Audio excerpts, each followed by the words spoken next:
بسم الله الرحمن الرحيم اللهم صل على سيدنا ومولانا محمد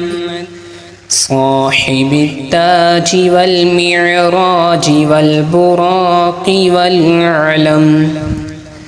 دافع البلاء والوباء والقحط والمغص والألم اسمه مكتوب مرفوع مشفوع منقوش في اللوح والقلم سيد العرب والعجم جسمه مقدس معتر قهر منور في البيت والحرم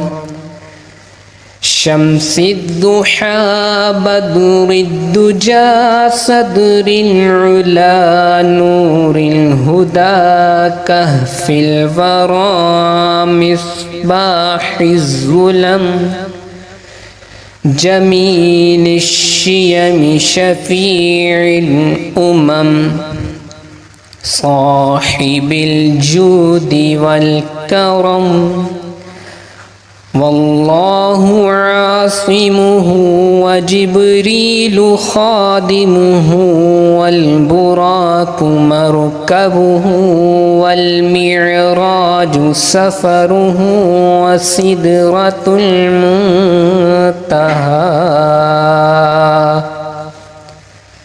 وسدرة المنتهى مقامه وقاب قوسين مطلوبه والمطلوب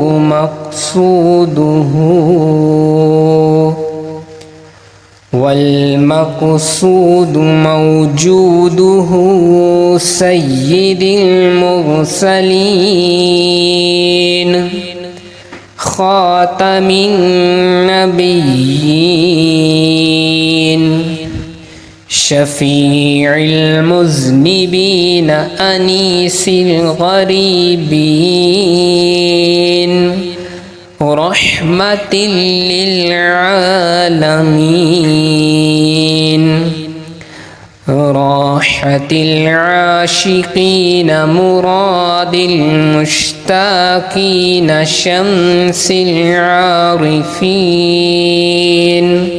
سراج السالكين مصباح المقربين محب الفقراء والغرباء والمساكين سيد الثقلين نبي الحرمين إمام القبلتين وسيلتنا في الدارين صاحب قاب قوسين محبوب رب المشرقين ورب المغربين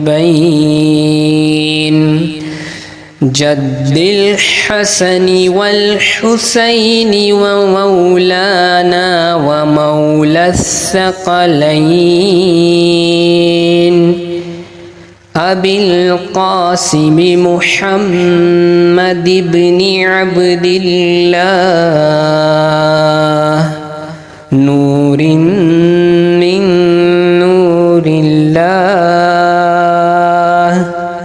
يا أيها المشتاقون بنور جماله صلوا عليه وآله وأصحابه وسلموا تسليما